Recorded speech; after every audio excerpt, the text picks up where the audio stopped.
കേരള പ്രദേശ് ഗാന്ധി ദർശൻ വേദി കാസർഗോഡ് ജില്ലാ കമ്മിറ്റിയുടെ ആഭിമുഖ്യത്തിൽ ഇത്തവണത്തെ തദ്ദേശഭരണ തെരഞ്ഞെടുപ്പിൽ മത്സരിച്ച് വിജയിച്ച അംഗങ്ങൾക്ക് ആദരവ് നൽകി.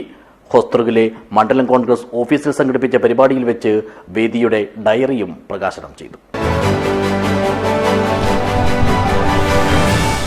This news sponsored by Shobhika Weddings, Big Mall, Kanyanad, Kozhikode, Koilandi and Kutyadi. ഇക്കഴിഞ്ഞ തദ്ദേശഭരണ തെരഞ്ഞെടുപ്പിൽ മത്സരിച്ച സംഘടനാംഗങ്ങൾക്കായാണ് കേരള പ്രദേശ് ഗാന്ധി ദർശൻ വേദി കാസർഗോഡ് ജില്ലാ കമ്മിറ്റിയുടെ ആഭിമുഖ്യത്തിൽ കാഞ്ഞങ്ങാട്ട് അനുമോദനം ഒരുക്കിയത്. ഹോസ്തൃകിലെ കാഞ്ഞങ്ങാട് മണ്ഡലം കോൺഗ്രസ് കമ്മിറ്റി ഓഫീസിൽ വെച്ച് നടത്തിയ പരിപാടി KPCC ജനറൽ സെക്രട്ടറി ഹക്കീം കുന്നിൽ ഉദ്ഘാടനം ചെയ്തു.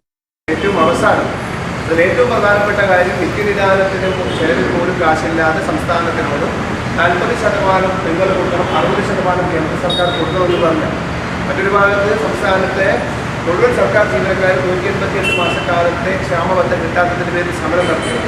പെൻഷൻ കുടിശ്ശികയെ സംബന്ധിച്ചുള്ള കാര്യങ്ങൾ ഏറ്റവും അവസാനം ക്ലിയർ ചെയ്ത് വന്നതെന്ന് കഴിഞ്ഞാൽ ഇത്രമാത്രം പ്രയാസത്തിലൂടെ നിത്യനിദാനത്തെ ചെലവിൽ വഹിക്കാൻ പോലും പറ്റാത്ത സർക്കാരിനോട് ദേശീയ ഗ്രാമീണ തൊഴിലുറപ്പ് പദ്ധതിയുടെ പേര് മാറ്റുന്ന തലത്തിലേക്ക് കാര്യങ്ങളിലെ കുറിച്ചൊന്നും ഞാനിവിടെ സൂചിപ്പിക്കുന്നു. എത്രമാത്രം ഗാന്ധിജിയുടെ പേര് പുറത്തു വരുമ്പോൾ എത്രമാത്രം അസഹിഷ്ണുതയോടുകൂടിയിട്ടാണ് രാജ്യം ഭരിക്കുന്ന സർക്കാർ കാണുന്നത് എന്നതിനെ കുറിച്ച് നമുക്ക് എല്ലാവരും കൃത്യമായിട്ട്. കണ്ണൂർ സർവകലാശാല മുൻ vice chancellor doctor Khader Mangad വേദി പുറത്തിറക്കുന്ന ഡയറിയുടെ പ്രകാശന കർമ്മം നിർവഹിച്ചു. പരിപാടിയിൽ രാഘവൻ കുളങ്ങര അധ്യക്ഷനായി. ഖാദർ മാന്യ, ലിസി ജേക്കബ്, രാജകല നാരായണൻ എന്നിവരാണ് അനുമോദനം ഏറ്റുവാങ്ങിയത്.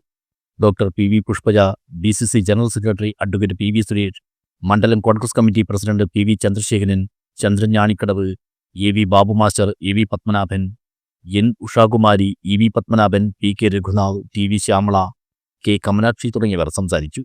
News bureau, Kanhangad.